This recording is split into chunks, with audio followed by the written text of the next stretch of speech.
দক্ষিণবঙ্গের জেলাগুলিতে বর্তমানে দিনের তাপমাত্রা স্বাভাবিকের থেকে অনেকটাই বেশি রয়েছে। বিশেষ করে পশ্চিমের জেলাগুলো প্রায় 4 থেকে 6 ডিগ্রি মতো বেশি রয়েছে দিনের সর্বোচ্চ তাপমাত্রা।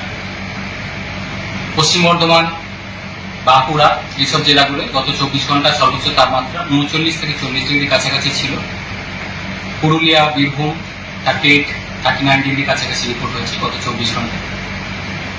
যেখানে স্বাভাবিক এই সময় থাকার কথা দক্ষিণবঙ্গের জেলাগুলিতে 32 থেকে 34-এর মধ্যে। টেম্পারেচার কিছুটা কম রয়েছে দক্ষিণের জেলাগুলো।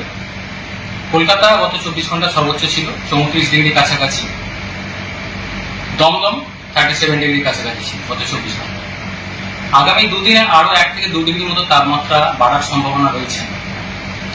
তাপপ্রবাহের সতর্কতা থাকছে পশ্চিমের জেলাগুলি।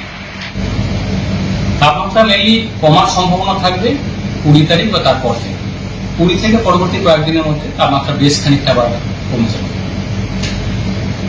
দিনের যে সর্বনিম্ন তাপমাত্রা সেটাও স্বাভাবিকের থেকে প্রায় 2 থেকে 4 ডিগ্রির মতো বেশি রয়েছে বেশিরভাগ জায়গায়। ফলে একটা বড় অস্বস্তিকর ওয়েদার দক্ষিণবঙ্গে রয়েছে বেশিরভাগ জায়গায়।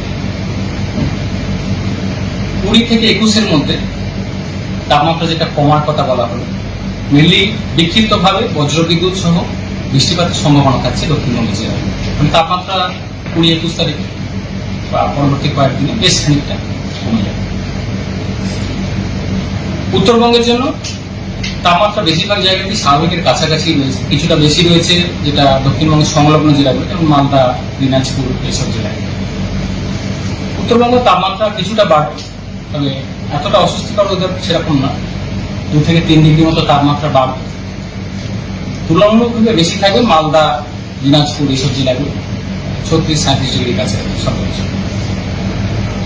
বৃষ্টিপাতের সম্ভাবনা উত্তরবঙ্গের ক্ষেত্রে মেনলি উত্তরের একদম উত্তরের যে জেলা রয়েছে দার্জিলিং, কালিম্পং, আলিপুরদুয়ার এই জেলাগুলো 2-1 জায়গায় হালকা ধরনের বৃষ্টিপাতের সম্ভাবনা থাকছে আগামী 2 দিনের মধ্যে, 15 থেকে 16-র মধ্যে। অন্যান্য জেলাগুলো উত্তরবঙ্গে প্রধানত শুষ্ক ওয়েদার থাকবে। স্যার, বৃষ্টি নিয়ে একটু স্পেসিফিক বলেন যে কবে, কোথায়, কখন বৃষ্টি? হ্যাঁ, বৃষ্টিপাতের সম্ভাবনা দক্ষিণবঙ্গের ক্ষেত্রে যেটা বলা হলো 20 থেকে 21 তারিখের মধ্যে বিক্ষিপ্তভাবে বজ্রবিদ্যুৎ সহ বৃষ্টিপাতের সম্ভাবনা থাকবে দক্ষিণবঙ্গ জেলায়। মেনলি 20 তারিখ নাগাদ বা 21 তারিখে যেটা বলা হয়েছে যে জলীয়বাষ্পের প্রবেশ যথেষ্ট বাড়ার সম্ভাবনা রয়েছে। বর্তমানে যেটা চলছে পশ্চিমের শুষ্ক হাওয়া বেশি রয়েছে, যে কারণে তাপমাত্রা অনেকটা বেশি রয়েছে বা আরো একটু বাড়ার কথা বলা হচ্ছে। 20 তারিখ থেকে উইন্ড প্যাটার্ন খানিকটা চেঞ্জ হবে, জলীয় বাষ্পের প্রবেশ বঙ্গোপসাগর থেকে বাড়বে এবং সেই সাথে কিছুটা পরোক্ষ প্রভাব থাকবে পশ্চিমী ঝঞ্ঝা। ফলে বৃষ্টিপাতের সম্ভাবনা রয়েছে দক্ষিণবঙ্গ জেলাগুলিতে বিক্ষিপ্তভাবে। বলছি, দেশের একটা বিস্তীর্ণ অংশে সম্ভবত এরকম একটা হট ওয়েদার বা পরিস্থিতি। হ্যাঁ, এরকম হট ওয়েদার বা তাপপ্রবাহ দেশের অনেকটা পোর্শনেই রয়েছে, বিশেষ করে সেন্ট্রাল ইন্ডিয়া, মধ্য ভারত এবং পশ্চিমের দিকের রাজ্যগুলো।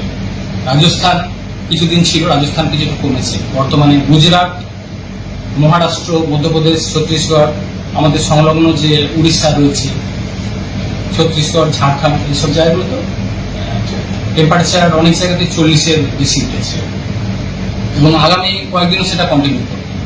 যেহেতু আমাদের এরিয়াতে ড্রাই ওয়েস্টার্লি উইন্ড বেশি রয়েছে, অর্থাৎ পশ্চিমের যেসব জেলায় তাপপ্রবাহ অলরেডি চলছে সেখান থেকে ড্রাই এয়ার আমাদের এরিয়াতে প্রবেশ করছে বা আরো প্রবেশ করবে। ফলে টেম্পারেচার আমাদেরও আরেকটু বাড়বে।